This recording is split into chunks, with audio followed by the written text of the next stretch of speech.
अस्सलाम वालेकुम। जी स्टूडेंट्स, हमने डेटा बेसिक्स शुरू कर रखा है, चैप्टर नंबर 1 सेकंड ईयर की ये कंप्यूटर साइंस किताब का। तो पिछले लेक्चर में हमने देखा कि डेटा क्या है, डेटा इम्पोर्टेंट क्यों है, फिर इंफॉर्मेशन क्या चीज़ होती है, और डाटा से इंफॉर्मेशन जनरेट करने के लिए हमें कुछ ऑपरेशन या डाटा को मैनिपुलेशन करनी पड़ती है। कुछ steps of series of steps हैं जो डाटा के ऊपर परफॉर्म करने पड़ते हैं ताकि हम अपना रिक्वायर्ड रिज़ल्ट या ऑब्जेक्टिव उस डाटा में से अचीव कर सकें। ठीक है, तो ये लास्ट लेक्चर है। उम्मीद है आपने इसको पढ़ लिया, देख लिया होगा और पढ़ भी लिया होगा, आपको समझ आ गया होगा। अगर कोई चीज़ समझ नहीं आई तो आप व्हाट्सएप पे या यूट्यूब चैनल के ऊपर, इधर वीडियो के ऊपर कमेंट करके कोई भी क्वेश्चन हो तो वो पूछ सकते हैं। ठीक है, तो लेट्स स्टार्ट। आज हम उसी चीज़ को आगे कंटिन्यू करेंगे कि ऑपरेशंस। हमने देखा था कि मैनिपुलेशन ऑफ डाटा को हम ऑपरेशन कह रहे हैं, या कुछ स्टेप्स ऑफ सीरीज़ हैं, कुछ सीरीज़ ऑफ स्टेप्स हैं जिसको हम ऑपरेशंस कहते हैं। ठीक है, तो आज हमने देखना है कि वो दरअसल है क्या चीज़, ऑपरेशंस क्या चीज़ है, किस किस तरह के हम उसके ऊपर प्रोसेसिंग या ऑपरेशन परफॉर्म करते हैं डाटा के ऊपर। इससे पहले सबसे पहला जो स्टेप होता है इस सारे प्रोसेस के अंदर, उसको हम बोलते हैं डाटा कैप्चरिंग। डाटा कैप्चरिंग से मुराद ये है कि डाटा को इकट्ठा करना, डाटा को रिकॉर्ड करना। ठीक है, चाहे वो आप कंप्यूटर में एज आ इनपुट दे रहे हों डायरेक्टली, या किसी डॉक्यूमेंट के ऊपर, किसी फॉर्म के ऊपर, किसी पेज के ऊपर आप लिखकर वो किसी जगह पर रख रहे हों। ठीक है, इसको हम कहते हैं डाटा कैप्चरिंग। तो डाटा मस्ट बी कैप्चर्ड और recorded in some form before it can be processed. यानी कि डाटा के ऊपर कोई भी प्रोसेसिंग परफॉर्म करने से पहले, उस डाटा को प्रोसेस करने से पहले डाटा आपके पास मौजूद होना ज़रूरी है। अगर डाटा आपके पास है ही नहीं, डाटा आपके पास मौजूद ही नहीं है, डाटा आपके पास रिकॉर्डेड ही नहीं है, तो डाटा आपने इकट्ठा ही नहीं किया, तो उसके ऊपर आप प्रोसेसिंग किस तरह से परफॉर्म कर सकते हैं। किसी भी चीज़ के ऊपर कोई प्रोसेसिंग करने के लिए उस चीज़ का होना ज़रूरी है। बिल्कुल इसी तरह डाटा को प्रोसेस करने से पहले डाटा का हमारे पास होना ज़रूरी है। ठीक है, तो ये डाटा हम कहाँ से लेते हैं, ये डाटा कैसे लेते हैं? डाटा हम लेते हैं ओरिजिनल सोर्स से। ठीक है, एक तो ये तरीका है कि आप जिस शख्स का डाटा ले रहे हैं आप उससे इकट्ठा कर लें। आपने अक्सर देखा होगा कि ये काफ़ी सारे लोग जो रिसर्च कर रहे होते हैं तो वो क्वेश्चनियर लेके आते हैं। एक पेज होता है, उसके ऊपर डिफरेंट किस्म के क्वेश्चंस लिखे होते हैं और नीचे उसके ऑप्शंस होते हैं। वो आप कहते हैं कि आप अपनी मर्ज़ी से कोई भी ऑप्शन इससे सिलेक्ट करते हैं। ज़्यादातर ये होता है कि agree, strongly agree, disagree, strongly disagree. तो वो डाटा इकट्ठा कर रहे हैं। एक तो ये वे होता है, क्वेश्चनियर से कर सकते हैं। बहरहाल ये डाटा इकट्ठा करने के जितने भी तरीके हैं, ये आप फर्स्ट ईयर के चैप्टर नंबर 1 का जो लास्ट टॉपिक है SDLC, उस डाटा उसमें एनालिसिस का जो फेज़ है SDLC में, उसमें आप इसको हमने डिटेल से पढ़ा था। ठीक है ना, तो बहरहाल यहाँ हम इतनी डिटेल में नहीं जाएंगे। यहाँ हम सिर्फ ये कहेंगे कि डाटा आपने प्रोसेस करने से पहले डाटा आपने कैप्चर करना है, रिकॉर्ड करना है। ठीक है, लेट्स से हम लोग इसकी एग्जांपल लेके चलते हैं ताकि बात जो है वो थोड़ी सी वाज़िया होती जाए। जब कॉलेज में एडमिशन ओपन हुए तो आप लोग आए कॉलेज में, और कॉलेज के ऑफिस से आपको एक फॉर्म दिया गया जिसके साथ प्रॉस्पेक्टस भी था। उसके अंदर, प्रॉस्पेक्टस के अंदर एक फॉर्म था जिसको एडमिशन फॉर्म भी आप कह सकते हैं। उस फॉर्म में उस फॉर्म के अंदर डिफरेंट फील्ड्स थे, डिफरेंट एट्रीब्यूट्स थे, डिफरेंट चीज़ें आपसे पूछी गई थी। ठीक है, जैसा कि उसमें था कि नाम क्या है स्टूडेंट का जिसने एडमिशन लेना है, फादर नेम क्या है, फिर उसमें CNIC नंबर पूछा गया था, फिर उसमें डेट ऑफ बर्थ पूछी गई थी, फिर उसमें आपका एड्रेस पूछा गया था, उसमें आपका फ़ोन नंबर पूछा गया था, उसमें जो आपने सबका यानी कि मैट्रिक में जो सब्जेक्ट्स पढ़े थे वो पूछा गया था, जो आप इंटर में सब्जेक्ट्स पढ़ना चाहते हैं वो पूछा गया था। ठीक है, तो ये सारी चीज़ें आपने वो फिल करके वो वापस ऑफिस में जमा करवा दी। हर एक स्टूडेंट ने वो अपना अपना फॉर्म फिल करके जमा करवा दी। तो ये डाटा इस तरह से इकट्ठा होता होता जितने भी हमारे पास उस साल के स्टूडेंट्स थे, हर साल इसी तरह से होता है, तो हर साल के स्टूडेंट्स जो हैं वो अपना डाटा कॉलेज को इस तरह से सबमिट करवाते हैं और कॉलेज के पास वो सारा डाटा इकट्ठा हो जाता है। ये प्रोसेस डाटा कैप्चरिंग का है। ठीक है, यानी कि हम डाटा ले रहे हैं, डाटा को रिकॉर्ड रख रहे हैं। ठीक है, तो ये पहला स्टेप होता है। ठीक है, फिर इसके बाद डाटा मैनिपुलेशन है। डाटा मैनिपुलेशन डिफरेंट एक्टिविटीज़ का नाम है, यानी कि वो डाटा जो आपने पहले फेज़ में कैप्चर कर लिया है, डाटा रिकॉर्ड कर लिया है, उसके ऊपर फिर आप कुछ एक्टिविटीज़, कुछ एक्शंस आप परफॉर्म करते हैं। ठीक है, उसमें सबसे पहला होता है क्लासीफाइंग। क्लासीफाइंग का मतलब ये है कि आप उस सारे डाटा को छोटे छोटे ग्रुप्स में डिवाइड करते हैं, डिफरेंट ग्रुप्स में डिवाइड करते हैं, उसकी डिफरेंट क्लासेस बनाते हैं। इसकी अगर हम मिसाल लें तो बिल्कुल ऐसी है जैसे जब हमने स्टूडेंट से एडमिशन फॉर्म ले लिए, कॉलेज वालों ने ले लिए, तो फिर क्या हुआ उसके बाद हर एक ग्रुप यानी कि एफएससी, आईसीएस, एफए, ठीक है, तीनों ग्रुप्स के जो स्टूडेंट्स थे, यानी कि जो आईसीएस पढ़ना चाहते थे इंटरमीडिएट में, उनके सारे जो फॉर्म थे उनको एक जगह पर रख दिया, अलहदा कर लिया। फिर एफएससी वाले जो थे उनको अलहदा कर लिया और एफए वाले भी अलहदा हो गए। ठीक है, यानी कि उसके 3 ग्रुप बन गए, 3 क्लासेस बन गई। इसको कहते हैं क्लासीफाइंग ऑफ डाटा। ठीक है, यानी कि डाटा क्लासीफाई हो गया, उसको डिफरेंट ग्रुप्स में हमने डिवाइड कर लिया है। ठीक है, इसके बाद calculation. Calculation means some arithmetic operations performed on data.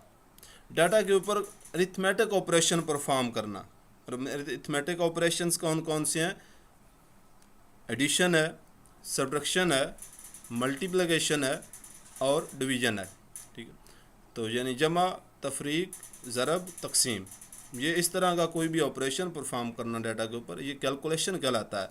तो डाटा के ऊपर हम फिर कैलकुलेशन भी अप्लाई करते हैं। लेट्स से हमने रोल नंबर असाइन करने हैं, तो रोल नंबर असाइन करने के लिए अगर हमने कोई फार्मूला बनाया हुआ है, यानी कि हम कहते हैं कि रोल नंबर हमने जो है वो मैट्रिक में जितने नंबर हैं उसकी बेस के ऊपर रोल नंबर असाइन करने हैं, यानी कि जिसके ज़्यादा नंबर हैं उसको रोल नंबर 1 देना है, फिर उससे कम जिसके रोल नंबर हैं मैट्रिक में नंबर हैं उसको रोल नंबर 2 देना है, इसी तरह से सवान।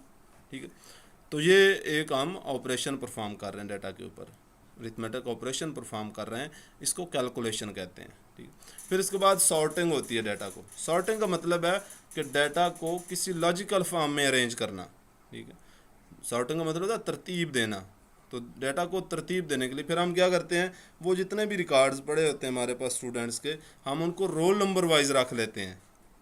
रोल नंबर वाइज रखने का फ़ायदा क्या होता है, यानी कि तरतीब में लाने का फ़ायदा क्या होता है? फ़ायदा ये होता है कि इन फ्यूचर अगर हमें वहाँ से रिकॉर्ड निकालना पड़े कोई किसी रोल नंबर किसी स्टूडेंट का, तो हम उससे उसका रोल नंबर पूछते हैं और हम सॉर्टेड डाटा में से, डाटा चूँकि तरतीब में होता है तो हमें वो रिकॉर्ड फाइंड करने में आसानी रहती है। ठीक है, तो सॉर्टिंग के बाद फिर समराइज़ करते हैं डाटा को। Message of data reduce to concise and usable form, यानी कि बहुत ज़्यादा डाटा जो है उस सारे डाटा को हम कैटर नहीं कर रहे होते, उसमें से जो जो चीज़ें हमारे काम की हैं, ठीक है, वो हम जो है वो रख लेते हैं, बाकी डाटा को जो है वो डिस्कार्ड कर देते हैं, बाकी डाटा को छोड़ देते हैं, बाकी डाटा को ज़ाया कर देते हैं, यानी कि उसको कंसाइज और यूजेबल फॉर्म में होना चाहिए। ठीक है, तो इसको हम कहते हैं समराइजिंग द डाटा। तो ये 4 एक्टिविटीज़ हैं जो डाटा मैनिपुलेशन का हिस्सा हैं: classifying of data, calculation on data, sorting of data and summarising the data. ठीक है, तो ये इनके बारे में आपको एक एक दो लाइनें पता होनी चाहिए। फिर नेक्स्ट है मैनेजिंग आउटपुट रिजल्ट। अब देखें, तरतीब देखें, आपने डाटा कैप्चर किया, डाटा इकट्ठा किया, फिर उसके ऊपर कुछ प्रोसेसिंग की, प्रोसेसिंग करने के बाद वो डाटा किसी यूजेबल फॉर्म में आ गया, आउटपुट जनरेट होगी, उससे कुछ इन्फॉर्मेशन आपने प्रोड्यूस कर ली। इन्फॉर्मेशन प्रोड्यूस जब आपके पास हो गई, उसके बाद आपने उस आउटपुट रिजल्ट को आउटपुट जब बोलें या इन्फॉर्मेशन बोलें, दोनों का मतलब एक ही है, ठीक है ना, टू बी क्लियर।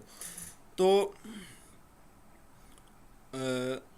अब आपके पास इंफॉर्मेशन आ गई है या आउटपुट रिजल्ट आ गया है। अब आपने उस आउटपुट रिजल्ट को प्रोसेसिंग के बाद उसको आपने स्टोर करना है। स्टोर इसलिए करना है ताकि फ्यूचर में अगर आपको उसी चीज़ की ज़रूरत पड़े तो आप उसको रिट्रीव कर सकें, आप उसको वहाँ से फेच कर सकें। मसलन एडमिशन का प्रोसेस कंप्लीट हो गया, रोल नंबर असाइन हो गए स्टूडेंट्स को। अब वो जो फाइल 3 फाइलें बनी हैं, ICS की फ़ाइल है, FA की फ़ाइल है और FSC की फ़ाइल है। तीनों फाइल्स को जो हमारे ऑफिस के का स्टाफ है वो क्या करता है कि किसी एक लॉकर के अंदर रख देता है, उसके ऊपर ईयर भी लिख देता है और ग्रुप का नेम भी लिख देता है, ठीक है। तो ये डाटा स्टोर हो रहा है, ठीक है। अब नेक्स्ट 2 3 4 साल बाद अगर आप कॉलेज में आते हैं तो आप उनको बताते हैं, अगर आपने अपना रिकॉर्ड देखना है या कोई भी चीज़ कॉलेज से आपने लेनी होती है तो वो आप अपना रोल नंबर बताते हैं। जैसे ही रोल नंबर बताएंगे तो उस लॉकर को खोलेंगे और उसमें से आपका डाटा जो है वो निकाल के आपको दिखा देंगे। आप ईयर बताएंगे कि इस साल में कॉलेज में पढ़ता रहा हूँ, तो वो वहाँ से आपका डाटा जो है वो निकाल के दे, जो आप डाटा निकाल के दे रहे हैं इसको कहते हैं रिट्रीवल ऑफ डाटा, ठीक है। तो ये आउटपुट जब जनरेट हो जाती है तो उसको स्टोर करना और बाद में ज़रूरत पड़े तो रिट्रीव करना भी, क्योंकि ये ज़रूरत है तो इसलिए इसको भी इस तरह से मैनेज किया जाता है। नेक्स्ट है कम्युनिकेशन एंड रिप्रोडक्शन। कम्युनिकेशन आपको पता है फर्स्ट ईयर में आप लोगों ने पूरा एक चैप्टर पढ़ा है, चैप्टर नंबर 3 डाटा कम्युनिकेशन का। डाटा कम्युनिकेशन क्या है? The process of transferring data from one place to another is called data communication, ठीक है। तो उस डाटा को आप एक जगह से दूसरी जगह ट्रांसफ़र भी कर सकें। मसलन आपने कॉलेज में अपना डाटा दे दिया, अब कॉलेज वाले जो हैं वो उसी डाटा को आगे बोर्ड को फॉरवर्ड करते हैं, ठीक है। बोर्ड को वो वही डाटा दे रहे हैं, तो ये यानी कि कॉलेज से आपका डाटा बोर्ड के पास जा रहा है, इसको कहते हैं डाटा कम्युनिकेशन, ठीक है। फिर रिप्रोडक्शन भी की जा सकती है, यानी कि डुप्लीकेट या कॉपी उस डाटा के भी बनानी हो तो वो भी बनाई जा सके, ठीक है। जो आउटपुट डाटा, जो रिजल्टेंट डाटा है, इसकी मिसाल अगर मैं आपको दूं तो आप अगर क्या है, अगर आपका मैट्रिक का रिज़ल्ट कार्ड या सनद खुदा न खास्ता गुम हो जाए तो आप फिर दोबारा बोर्ड में जाते हैं, उनको कहते हैं जी मेरी सनद गुम हो गई है तो आप मेहरबानी करके मुझे डुप्लीकेट सनद बनवा के दें, ठीक है। जो कॉपी उसकी बना के दोबारा से वो आपको डुप्लीकेट बना के दे देते हैं, ठीक है। तो इसको कहते हैं ये रिप्रोडक्शन है।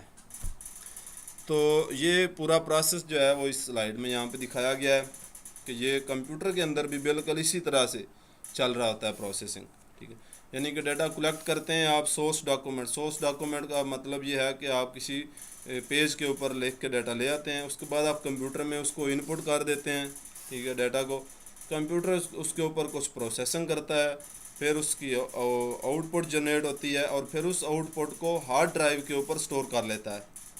उससे फिर आप आगे हार्ड ड्राइव के ऊपर नहीं भी करना चाहते तो आप डॉक्यूमेंट के ऊपर प्रिंट वगैरह भी ले सकते हैं, ठीक है। तो ये डाटा प्रोसेसिंग का साइकिल है जिसमें 3-4 स्टेप्स हैं ये, ठीक है। तो ये कंप्यूटर जो है वो इन्हीं स्टेप्स के लिहाज से चला रहा होता है चीज़ों को। तो ये यहाँ पे ये हमारी बेसिक जो डाटा प्रोसेसिंग साइकिल जो है वो उसका टॉपिक कंप्लीट हो रहा है। इसमें हमने डाटा देखा कि डाटा क्या है, raw facts and figure is called data. Information क्या है, process data is called information. Operations क्या है, manipulation of data to convert it into useful form या इंफॉर्मेशन।